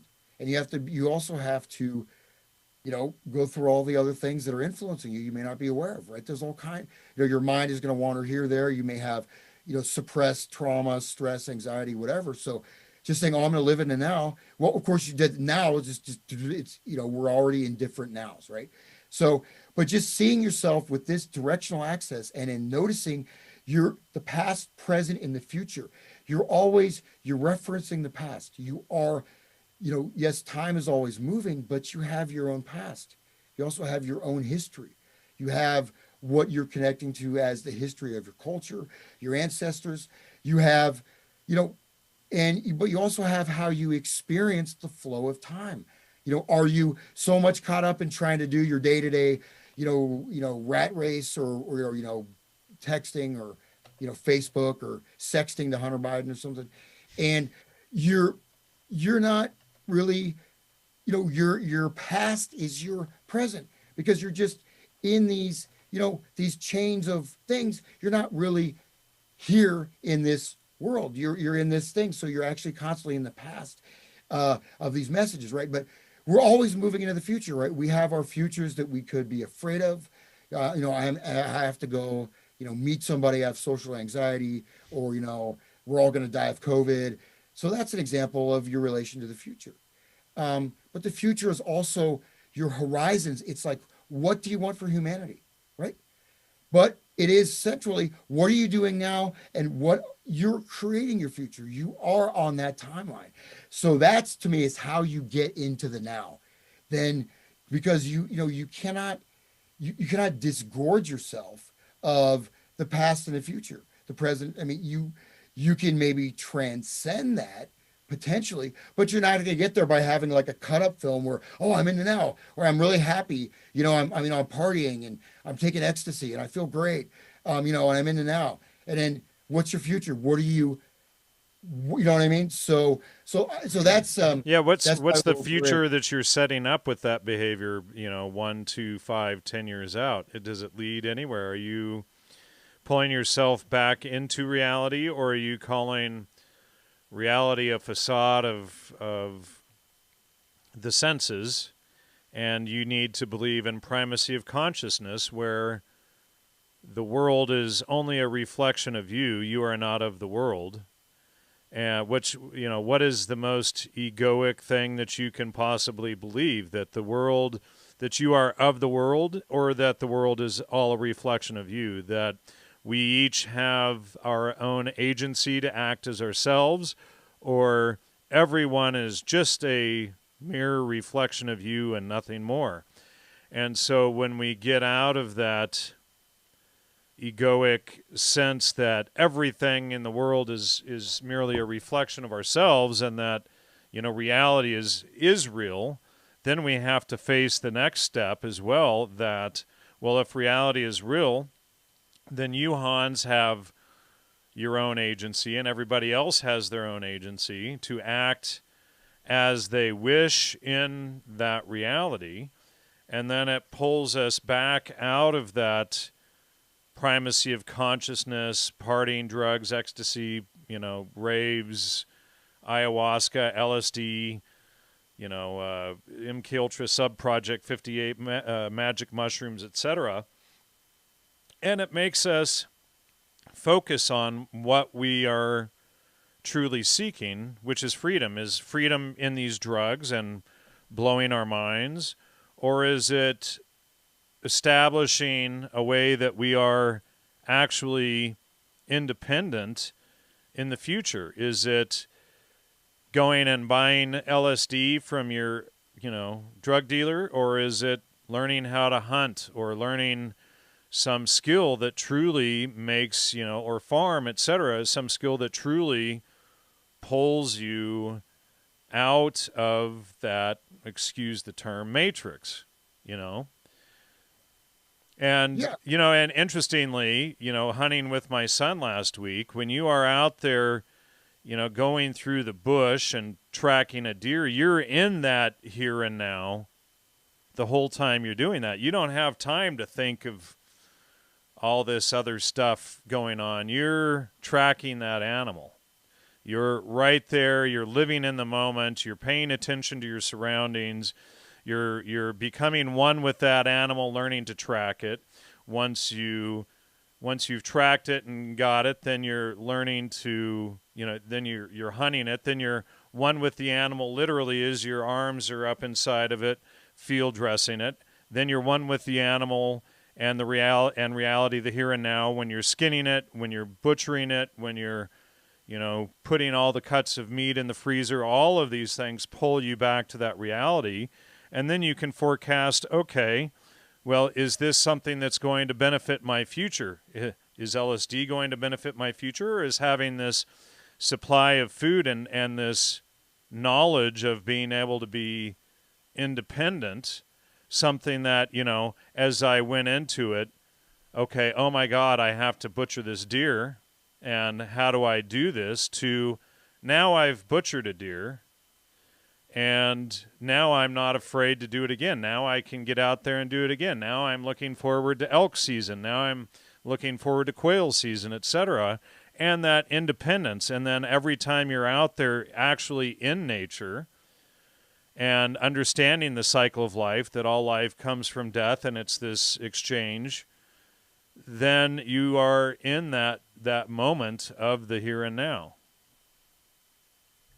No, exactly. And so one of the things is that, people are, well, have been, you're looking for this thing. Hey, there you go. That's Um, my you know, that's my son's first buck right there, shot a week ago today.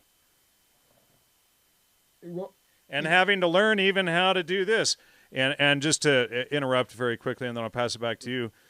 The leftist would see this as some form of trophy, but this is actually the memory of this animal that put this food on the table, that you are not forgetting how it gave you life. You took its life so that it could give you life, and you didn't go to the store and get it out of a wrapper. We know exactly to the spot where this animal came from. After we took its life, we sat there and thanked it, and we prepared it. I mean, all of it was in that moment of the now. yeah. And that's kind of what that's a great point on, because that's a little bit what I'm saying, which I can, elaborate further. But when you're hunting, what I'm saying, that 10 directions of 3 times, right? That experience hunting, you're in that space. So that whole experience in a sense, you are in the now, right? I mean, obviously you're there, but that is this connection, the things that are real, and actually being able to take care of yourself, to be able to make your own furniture, to be able to be self-sufficient, which used to be normal, right? And all these things, oh, it's recreation. And well, I feel so good when I do that. Well, I mean, it's not just taking LSD. It could be just, rushing after some kind of a corporate job, or just being caught up in stress, or lost in social media, or, subsumed in, negative dysfunctional relationships, or, you know, or caught in the, the pincers of the global new world order, satanic, alchemical control grid that's being erected as we speak. And just returning to where you are, and it just to be clear. And then that just helps, because how many things, people get into it if you really stop and think for a minute, wait, I don't necessarily need to do this. Or maybe I don't need to be so stressed out about stuff. And maybe I just want to connect with being a living human being without trying to be this person or that person, but just because that's ultimately, it comes down to it.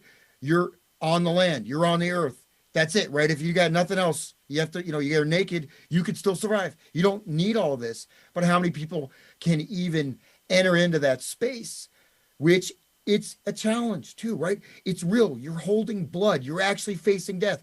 You're not just tripping and reading the Book of the Dead. Oh, Right. I'm ready. And notice the Tibetan Book of the Dead. That is a manual that is recited to a person, to the body. After the person has actually died, they believe that the consciousness or soul is nearby the body. That's a manual that's read to the dead body. And you never know. There's other traditions that it is possible that the person's some of the person's energy is there after death, but it's used as a manual for inner exploration.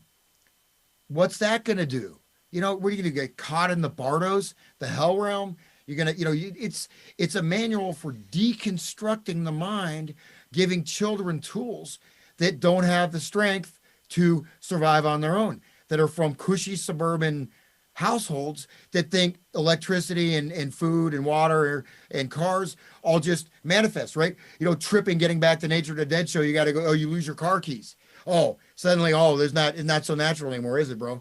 Well, let me read. Okay, so Professor Neil Whitehead, he was like the 6th guest I ever had in December 2008, I believe, so 12 years ago nearly. He died, 10 years ago or so.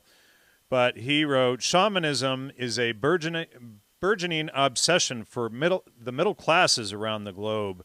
Its presentation in popular books, TV specials, and on the internet is dominated by the presumed psychic and physical benefits that shamanic techniques can bring. This heightened interest has required a persistent purification of the ritual practices of those who inspire the feverish quest for personal meaning and fulfillment. Ironically, given the self-improvement motivations that have brought so many into popular understanding of shamanism, two defining aspects of shamanism in Amazonia, blood, i.e. violence, and tobacco, have simply been erased from such representations. Such erasure is not only a vain self-deception, but more important, it is a recapitulation of colonial ways of knowing, through both the denial of radical cultural difference and a refusal to think through its consequences.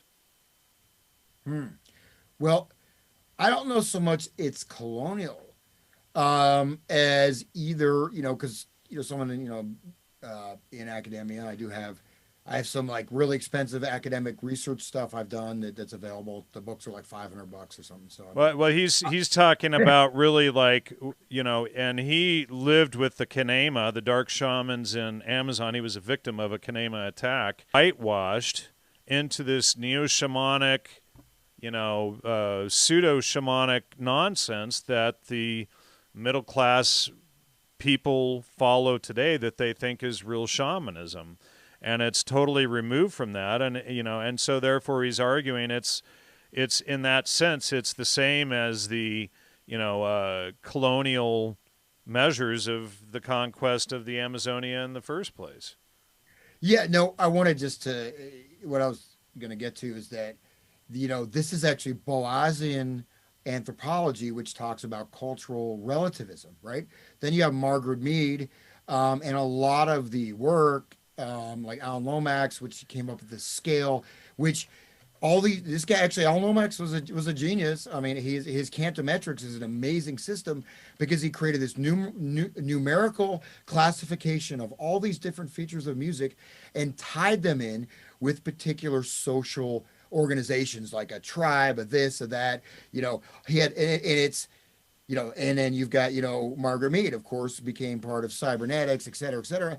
So, and so there, this idea of a quote unquote premising the other, but also to deliberately promote that, to promote this. There can be, you call whitewashing. I think it's engaged from the Boasian anthropology because, and then also this idea of, oh, well, we can't appear to be too harsh on the natives. We may be criticized. And I think maybe the higher ups, like shadowy figures like Mead or Bates and people, now are Native going to be, revivalism. they're going to be setting the trend. And if you want to work, you want to publish, if you want, if you want to fit in, or if you want to join the happy dream, then get into shamanism. And it's another long way around to what what you basically want. When we talked about this over the phone, I said that, the shamanism, go outside, look at this earth, your body, your bones. You're going to go into the earth. Your minerals. You're part of this earth. Look at the sun. There's your element. Look at the water. Look at the trees. Start to feel that. Connect with nature. Connect with your body. Connect with that. There's your shamanic experience. If you're open to it enough and also able to get past all the inner noise or all these other things, right? That to a certain extent have been programmed into people. Not being able to accept yourself, thinking something's wrong with you, et cetera, et cetera, et cetera, or just not being able to actually see where you are because you're so disembodied. You're so much on the magic bus in the virtual world, that you can't do that. And let me just, just real quick, I want to share this article here. And there's other cases of this, but this is example of these like deadhead murders. And so there's this documentary on it, which I'll have to check out. But there's other stories, a tragic case, so many unanswered questions, but there's other examples of this. I haven't seen a documentary. I'm going to think it may be a kind of a limited hangout, a whitewash, but also a way to reintroduce the Grateful Dead to the collective psyche, right? I mean, it's a way to get new people interested, to be attracted. Look at that symbolism, right? Look at that, the back of the bust there with the skull and the flowers and the Rosicrucian and other types of mystery schools they're involved with. So I'll stop that. But so that's and then like the Beatles, I didn't get into the whole Crowleyan thing. I think that the Crowleyan connection with the Beatles is slightly overemphasized. The really important one is the process church. The process church connection is central. And Crowleyanism is, it's OTO, it's this, but the process church, which is actually a Gnostic, it's an ancient Gnostic heresy, where there's a permanent evil. Evil is just as powerful as good. The universe has both permanent evil and permanent good, and they're just balanced. Okay. And that's why in the process church, as you get into it further, on the surface looks Christian, and then you worship both Christ and Satan at the same time because they're on the same team. And then from there, you end up really pretty, I'm just pretty fucked in the head. I had to swear there. I did that deliberately. And so let me just play a couple audio clips here. And I had this huge collection of all the source material of all the guys in the Dead talking in a sort of unguarded moment. So this is Owsley, and I'm just going to play this on my laptop, and hopefully this will be audible. Well, if you can't describe what you were doing with acid before, can you describe what was different about what the Kesey outfit was doing with it? Well, it was magic. It took you into a place that was like the descriptions in the books by the Rosicrucians and the Freemasons, and it made sense of all the different occult things that I'd read. It was the introduction to magic. It was a pathway to another place, and it seemed to give me access to mental powers that were written about and talked about, both amongst the Hindus and amongst the ancient alchemists. I don't want to get dinged if somebody plays too much of that. Oh, this is not copyrighted. All right. No, this is public domain. Consciousness. Although the material always gave me great visions, incredible visions. I'm sure that it's the root source of the art that I do, even today. I'm sure it was the root source of my ability to manipulate sound, which I looked at as an art form. I never looked at myself as an engineer anymore, and I looked at myself as a chemist or anything else. Not a scientist. I have a scientific background, but because I'm interested in everything. And science is just a way of describing the physical universe. And alchemy and the occult is just a way of describing the non-physical universe. And I was interested in both aspects. Art is a way of creating something yourself as a man, which can say something about either the physical, the non-physical, or both. Yeah, I was going to say. Okay, so he kind of called out it was magic, and he pronounced it very clearly. Magic, not like, oh, my girlfriend and I had a magical evening, listening to Kenny G. No, this is magic with the K, as in occult ritual working. And he says, what examples does he use? Did he say, oh, it's like, the great cloud of unknowing, these great Christian mystics? No, he says Rosicrucianism and Freemasonry and occult. And he says, my powers come from these occult sources. And he basically lays it out right there. And he goes, and he says that he calls it the outfit. He doesn't say the social movement, an outfit. What's an outfit? Like an outfit, like a battalion? The term outfit, it's a business, maybe a business, but, outfit has a connotation of almost being like a military unit, an experimental psychological warfare unit. Just your thoughts on that. Well, yeah, it's, he's very direct and straight to the point right there, what it's all about. It's about the left-hand path and the occult and Crowleyan-style satanic magic, Sabbatai Zevi, all of that stuff. It's very clear, but that's what the Dead were. Yeah. And I'm just going to play one last little clip here. So this is Jerry Garcia in 1992 talking about transhumanism. Okay. And so here's Jerry talking about transhumanism. And this is a big, he's a man of the people. He is on our side. Jerry's going to set us free. Oh, yeah. He's going to set us free as Uncle Sam playing in a rock and roll band. Yeah. So I'll just play this real quick.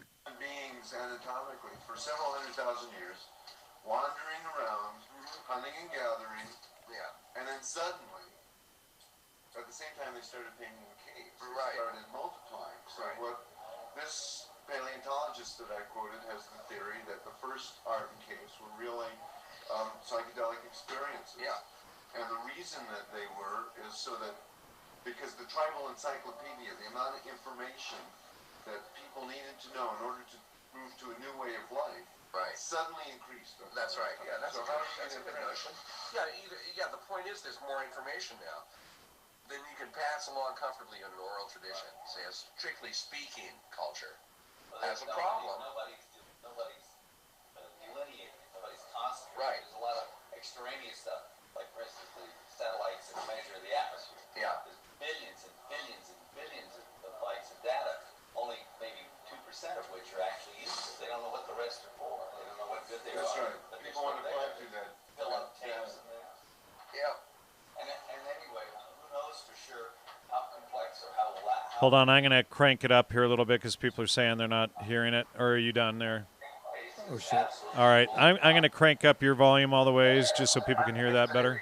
They order it. I mean, if you look at any, some of these cultures, complex or how uncomplex the ancient people's lives were. They may have been in many ways as absolutely full and complicated as anything else. I don't think there's any reason to assume they order it. I mean, if you look at some of these cultures now, and there's still a few of them. No, that's true. See, but that's what I mean about the singularity. Yeah. That the entire human race faced a singularity when one small group discovered technology. Right. We can.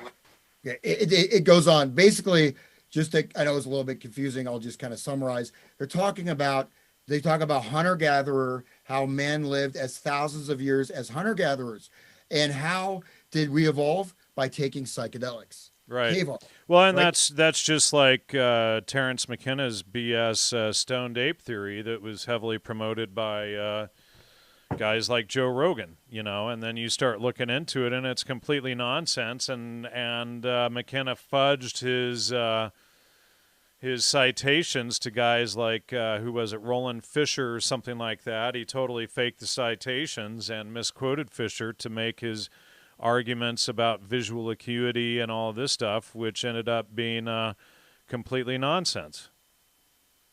Yeah, and then I, again, apologize it wasn't more clear, but at the end, he they're talking about this, okay, and then the tribal encyclopedia, how much information they had to transfer, and then he mentioned satellites with billions and billions of I think it said megabytes back in the early 90s. Megabytes of data, but then from there they shift to, no one can comprehend or have all this information. There was a singularity in the cave when they did mushrooms or whatever. The new singularity is the singularity, which is what is commonly known by, which is the fusion of man and machine, where we become immortal technological beings permanently encased in, maybe not immortal, but we basically become fused with computers and machines. And that's what he's saying is the next phase of human evolution. And they go on and on about it. I'm not going to play all these things, but I mean, so they're right there. They're talking about, look at their narrative, right? Oh, so instead of trying to connect, he's still kind of pushing them aside. Oh, we lived for thousands of years, as, hunter gatherers. And then suddenly we evolved. How? Psychedelics. Oh, okay. And then now what's our new, and that's what, he says later on, LSD, virtual reality is a new LSD. And I hope they don't set up an FBI task force to stop people from doing virtual reality.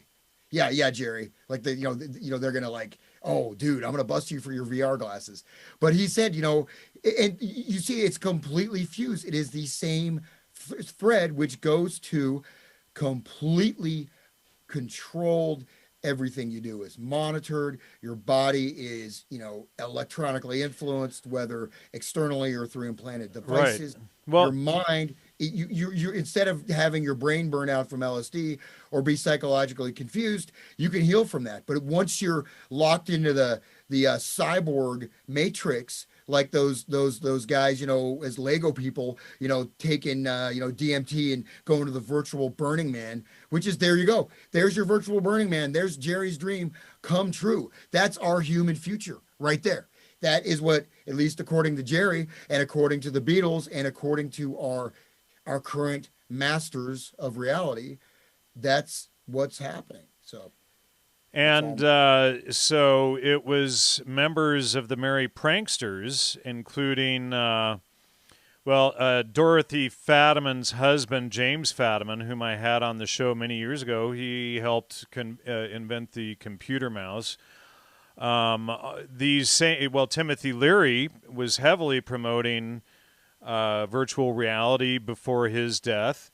Who's the other guy I'm trying to think of that basically was behind the invention of computers? We talked to him about Stuart Brand.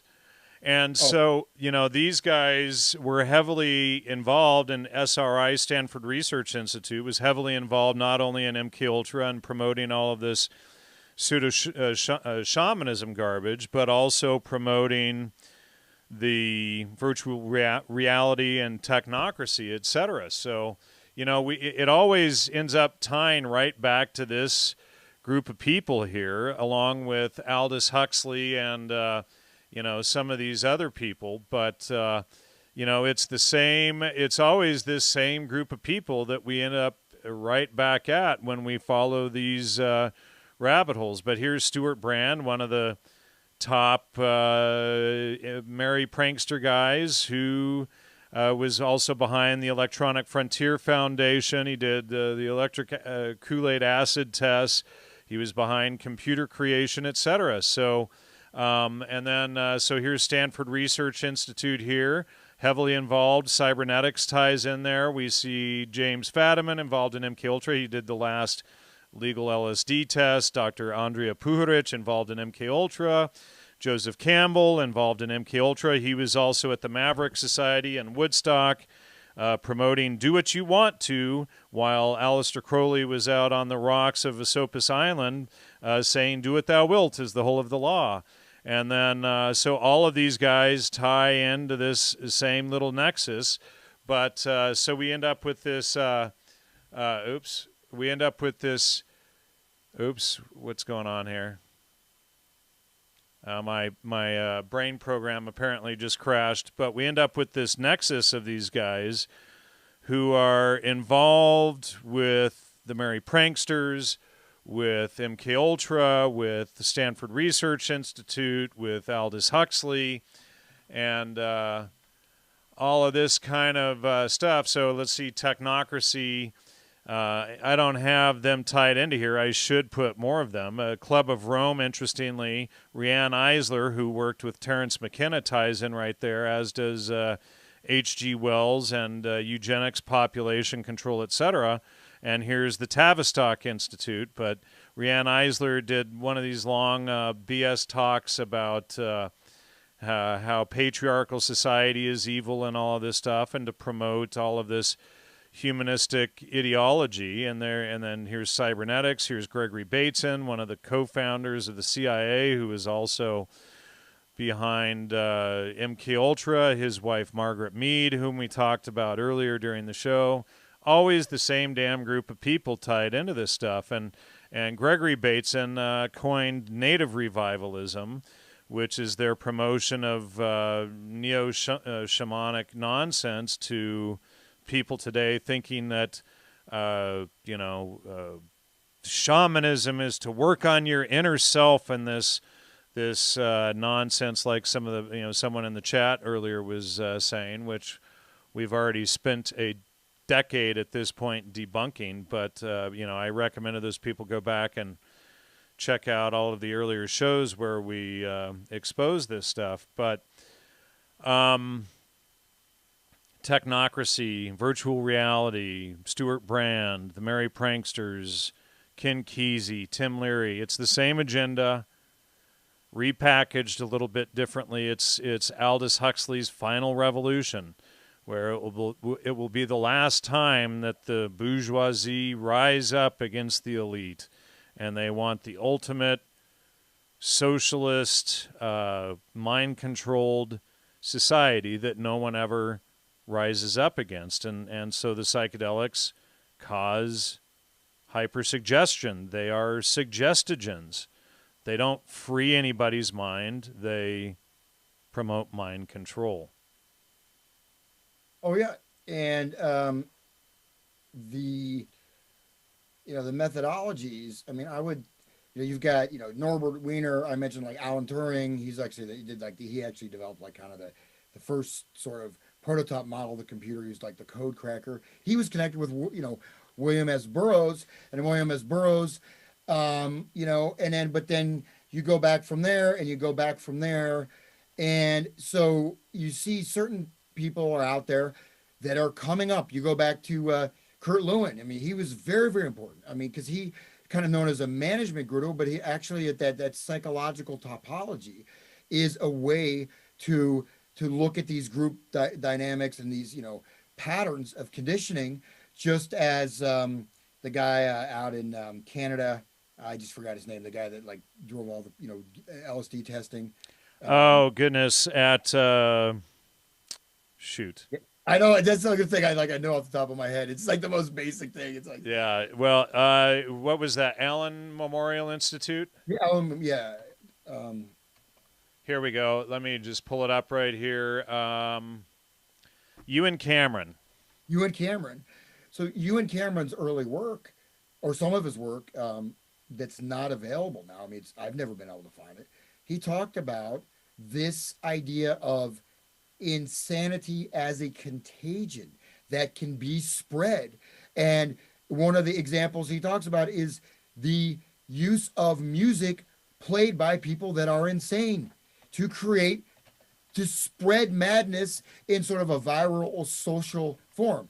So, you know, there's a lot of things, like I said, the psychological topology, because that's all mathematically modeled. You put that in with cybernetics, you put it in with cybersyn, the idea of this, sort of, that's like the first smart city, and more just as a, William Beer is more just, I think like a ritual. I think it was probably kind of a Star Trek like joke, but it was setting that in the mind. It was like a ritual enactment, with Salvador Allende in Chile.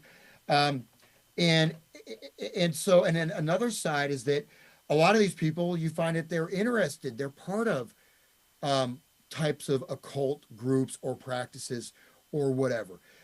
Sometimes not publicly, but for example, the Illuminates of Thanateros, right? So this is like a kind of a secret society that's connected with chaos magic, with some people from even the Grateful Dead, but also William S. Burroughs.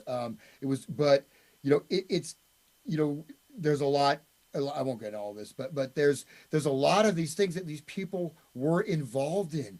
What is it behind this? It's this desire to create the final, perfect, controlled world where those who believe they are the ascended masters, they are beyond God, right? They're using whether it's science, because science is just a new form of magic in a certain way, right?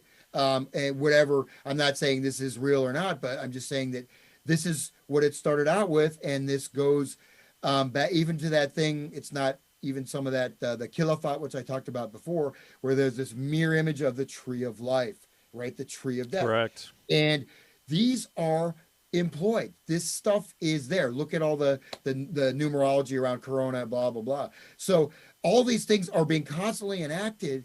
And obviously they have some kind of symbolic resonance, but more importantly, they have ritual resonance for this unfolding of this system, which has been laid out, for hundreds, if not thousands of years as a dream that, even with the virtual reality, there's different stages. You have your kind of virtual 3D glasses, I mean, this has also been rolled out. I mean, this stuff from Jerry is like 1991, 92. I mean, you can imagine how crap the virtual reality stuff was. You've seen Larry, he puts them on, he's like, oh my God, I'm in ecstasy. It's just, total crap, because I mean, right. That's not even like, Tron, not even like Pac-Man level graphics. But all I'm saying is that it is all connected, but I think it's incumbent also to see in what ways we ourselves are influenced, or not even seeing that, just try to return to your base level in a positive way. I'm not talking like, hit rock bottom, end up in the gutter drinking, scotch. Hey, Jan, can you give me If you're in the gutter, you wouldn't be drinking scotch, Hans. okay. You'd be drinking Night Train or some crap. Hey, Jan, So, can you give me $1? That yeah, did can well. you get me a $120 bottle of 18-year-old scotch? Hey, so I wanted to speak directly to Gary Kelly in the audience here tonight, and he's brought up some points. He's arguing that shamanism is for the self-healment and blah, blah, blah, and he's also saying, he says, quote, I would say the opposite. Psychedelics actually was the spawn of the protest movement against the war and civil rights. That's actually incorrect. Hans and I have shown in 48 shows now, as well as I've written extensive articles on this, psychedelics were literally and directly promoted by the CIA as MK Ultra. That is the real MK Ultra, is the counterculture movement. You have guys like John D. Marks who put out the bogus misdirection research on Search for the Manchurian Candidate. You have Acid Dreams and all of this stuff where they say, oh, the hippies thwarted the CIA's actions and drugs landed on the street and stopped the CIA's agenda and thwarted their whole effort and everything.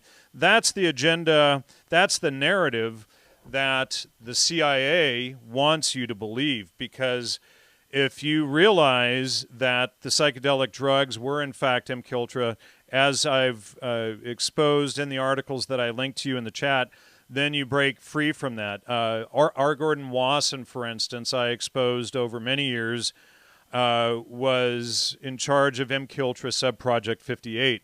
He's, of course, the guy who promoted magic mushrooms, psilocybe and amanita mushrooms, etc., to the public. He was running MK Ultra Subproject 58 for the government, working directly with guys like Aldous Huxley. He worked directly with Timothy Leary, etc. These people promoted these agendas not to free you. It wasn't a spawn of the protest movement, as you claim there, but it was directly to mind control through hypersuggestion the population. And if you take the time to read those articles that I sent you, I think you'll see that they are correct. They're almost entirely based on primary citations that you can seek out yourself and verify that information and get yourself free of that psychedelic and that shamanic mindset, because it's a dead end. It will get you nowhere, and that's why Hans and I did this episode tonight called The Magical Mystery Tour for the 12th anniversary of the show. And I've literally been trying to break people free of this mindset for a decade now. So I pray and hope that you take the time to study that and digest it. And it may take you about 6 months or so, but you'll see in the end that it is, in fact, MK Ultra, and get yourself free of that. So that's all I had to say. Hans, are you done for the night? You have anything to add there? No, I just want to give out my website. Okay. It's hansutter.com, and I have a blog. It's mindcontrolmusic.wordpress.com, and I've got a whole members area, but I've got to get it online functioning. So anybody does web design, man, hit me up or whatever. And I have some CDs and books, and I give great back rubs. As long as you're blonde and under 25. No, I'm just kidding. He's actually, let Joe Biden sniff his ear and hair and stuff too. I'm kidding. You know what? Speaking of that, I could use a web designer as well for help on the Logos Media website. And so I would appreciate that. Also, logosmedia.com. Please support the show. We can't do it without all of your support. And please hit the like and subscribe. Please spread this episode. Thank you so much, everyone in the audience, for 12 years of tuning in. That's a long milestone. I never suspected I would still be doing this when I started this on October 28th, 2008. And when I started this show, I was actually in favor of psychedelics and all of this stuff, and we've done so much research over the years, including with Hans here, who's been on for a decade now, exposing how it was all false. So anyway, thank you, everybody. Good night. Thanks for tuning in. Again, please support the show, and see you next time. Hey, I just want to throw one thing out there. I want to read this. This is about 25-page passage. No, I'm just kidding. I want to say about shamanism, you're looking at something, so you're looking for a type of experience, right? Or you're looking for maybe a type of a grounding. So, you can go out in the woods. You can sit there and with your mind and body just start to connect with nature. You can talk to trees, you can hug trees, that's okay. Nothing wrong with that. You can try to just imagine yourself as part of this living world and just connect with life as it is. That's a type of shamanism, at least as I would see it as the positive aspect. Connect with nature, get the feeling of like what it's like being a raging lion or whatever. I mean, we can resonate with these things in nature. We can. But you don't need to go and do ayahuasca, and it was some, probably some, rapist or extremely evil dark shaman in Peru. You don't need to take a drug that could potentially make you insane the rest of your life, or get astral entities attached to your body and you end up possessed or whatever, or just become you're just looking for the next high. And that is the problem with psychedelics. You can use them. People have great experiences. You experience this higher state of consciousness. What's positive is a state of connection. You feel that. You occasionally, if you're not, at a rock show, you might have that experience a couple times, and then you spend time trying to get back to it, and you never do. And I liken it to, you want to go to you want to go to Las Vegas, you want to go to Peru, and you watch a video about going to Peru. Oh, that looks really cool. Well, the psychedelic state, whatever it's showing you of your higher potentials, is like you watching it on a TV screen compared to you actually going there. But that means to get there, you have to get in great physical shape. It's not, you know what I mean? You're not trying to blow your mind. You're trying to become as grounded, as healthy, as, as emotionally strong, as honorable, as, compassionate person you can be.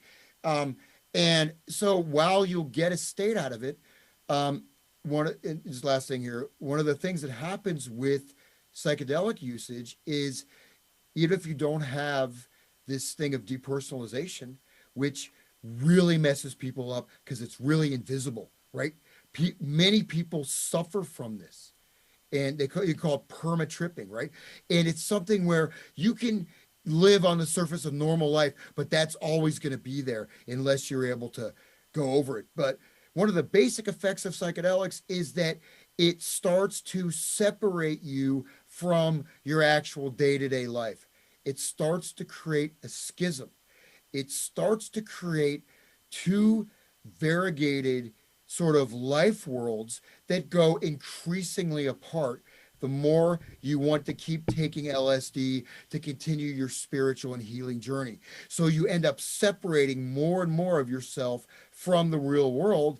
And eventually that can go into depersonalization or derealization, but it has a profound effect on your own psychic integration and your own ability to really develop to who and what you are. So, you could have a great trip and say, man, it changed my life.